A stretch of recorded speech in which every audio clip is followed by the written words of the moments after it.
Hello friends, Heidi here from Rain Country. God is good all the time. And I'm here today for 5 ways to use some of your excess herbs. So this means after you've got done harvesting and dehydrating up all the herbs that you'll need to get you through the year for your different teas and tinctures and extracts, and you still have a lot of herbs coming in. Well, here's a few ideas, and most of these I use myself. So the very first one would be talking about the fresh herbs. So taking the fresh herbs like this, these ones I just picked. Now this is mojito mint and this is cat mint. And I'm just starting to harvest these particular ones. And the mojito mint is the one mint I get a ton of. It grows better than any mint that I have. Well, these are great, just added fresh into your chicken bedding and the nesting boxes. So I'm not going to do that with the cat mint today because I'm just now harvesting this, but because I know I'll get tons of the mojito mint, I'm going to go ahead and start using this now because I always get way more than I can ever use. So I'm going to throw this fresh into the nesting boxes. And what this does, not only does it really help with deodorization of your chicken coop, but by putting that in the nesting boxes in particular, where you know they're going to be laying down in it, it will help prevent pests because they don't like these kind of herbs. And then all around in your chicken coop, that's going to help. In fact, if you can grow a lot of these around your chicken coop or any of your other farm animal areas, this is going to be really helpful at keeping rats, mice, and a lot of other pests away from your animals. Now, any mint, anything in the mint family is great. So it doesn't have to be mojito mint. It can be peppermint. It could be spearmint and other things that are in the mint family, but some don't think of as mints would be oregano, thyme, lemon balm. Typically anything that has a strong aroma to it is going to be very helpful. Some others would be your marigolds and your calendula, lavender, and then I already mentioned the cat mint, but that's also catnip is a great one. Bugs just hate catnip. And so there's a few ideas there. So when I just have a ton of herbs, like lots of oregano, lots of mojito mint, I just start hacking that stuff and throwing it into the chicken coop and into their nesting boxes. And plus it just gives this, adds a little more padding into the nesting boxes as well. And then the number 2 thing I tend to do with my excess herbs, this is going to especially be with things like borage, nettle, and comfrey, and even dandelion, is I just chop and drop. I've already got plenty dehydrated up to get us through the year. I want to make sure I leave enough fresh stuff to keep using, but then I can just chop and drop these things in the garden and they make great compost as is. And here's another added benefit to using the chop and drop method is not only does that adds a nice mulch layer to help hold in moisture, but also if you have a lot of problem with slugs, the slugs are going to be more drawn, and not so much to the mints really, but to the other things like even dandelion leaves and rhubarb leaves is another good one. Because, we don't eat the rhubarb leaves because they're toxic, but believe it or not, you can throw those down on your garden and the slugs will eat those. And so it draws them more to these things that are starting to decay rather than the growing items, the live things that you're wanting to keep the slugs off of. Because that's actually part of their purpose is to help break things down and eliminate it. Just like flies, that's their purpose too. And then the other thing you can do with these things, especially like with the nettle, borage, and comfrey, it's really common, is people will make what's called a compost tea out of those. Some people will even use chicken manure. So they'll scrape out the chicken manure out of their coop. They'll add their comfrey leaves and nettle leaves and other types of leaves like that, and then let it ferment for a time, and then just scoop that off every so often and actually fertilize their garden with that. And my neighbor back here does that. I've never personally done that. I've just not had a desire to mess with it, but that is a great option, a great fertilizer. I like going with the fast, simple method, which is just a chop and drop. And I like the benefits it gives to my garden that way.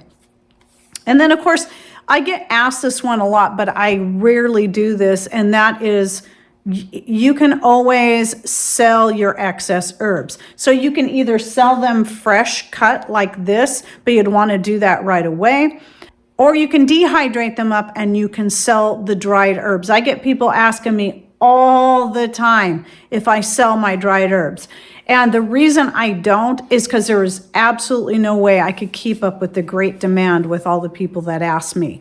And I still like to make sure I have plenty to put up, not just for 1 year, but I always like to have enough for at least 2 years in case 1 year that particular herb doesn't do real well. Like my anise hyssop, for instance, this last year hardly got anything out of it because of how cold our year was. Though I don't think I'd ever run out of mojito mint, you just never know what can happen. So I always like to make sure I have at least 2 years worth of herbs put up and then just keep cycling through them that way.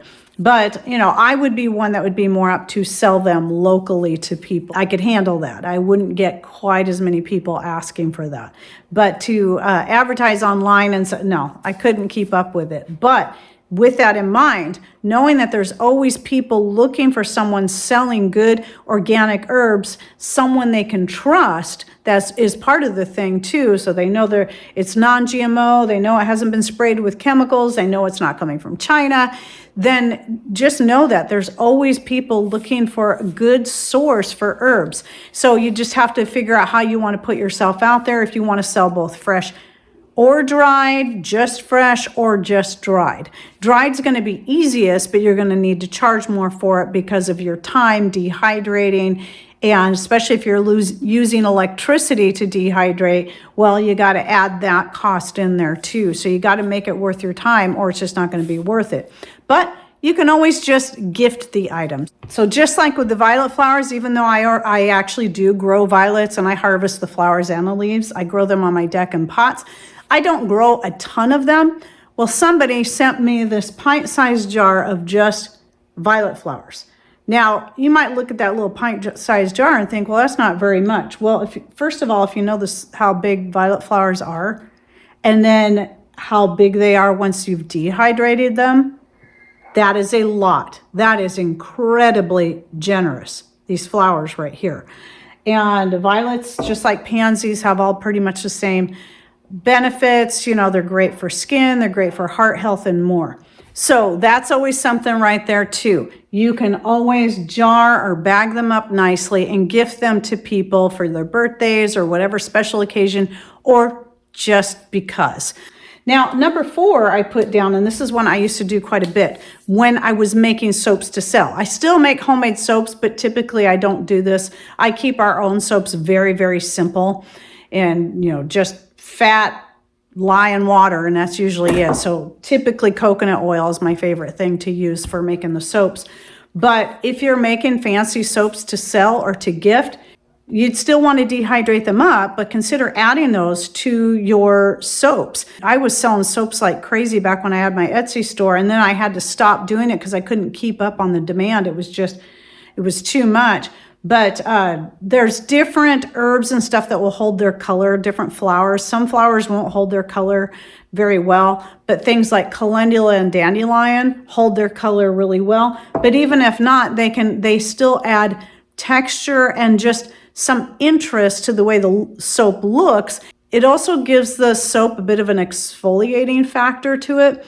So some of the other herbs I use besides calendula and dandelions would be rose petals, mints like peppermint. If I was making a peppermint oatmeal soap, I'd throw some dried peppermint in there plus the oats. I've used pansies, borage, comfrey, yarrow. I can't remember if I used plantain in any of them, but anything that's good for the skin, any herb that's good for the skin, and plantain and comfrey are easy to get lots and lots and lots of. So these are just a great way you can use that up if you're already making your own homemade soaps, is put those herbs, again, dried is going to be best in this case, straight into the soap. And then also along with that, some people like to make sachets. So they might take their excess lavender flowers or anything that has a nice aromatic smell and make sachets that they can keep in their closets, in their drawers, and so on. And then number 5, this is one that I really haven't used any of my flowers or herbs for, but is making craft projects. And some people will press flowers and use them in epoxy. So people who do countertops, they might actually use the flowers in their countertops, or just any other type of craft project you can think of to add, even, and some people also use them on cards. Pansies are a real popular one for this because they press nicely, they lay out nice and flat and hold their color. So you can use those in homemade cards or gift tags and many other things. So I'm sure there's a lot of other crafty ideas that people could use their dried herbs for. And please put your thoughts and ideas in the comments down below so people can get some more ideas from you as well. Anyway, so I hope you enjoyed this video and it gave you some ideas, and don't forget to read the comments down below for some more ideas as well. And thanks for watching. Take care and God bless.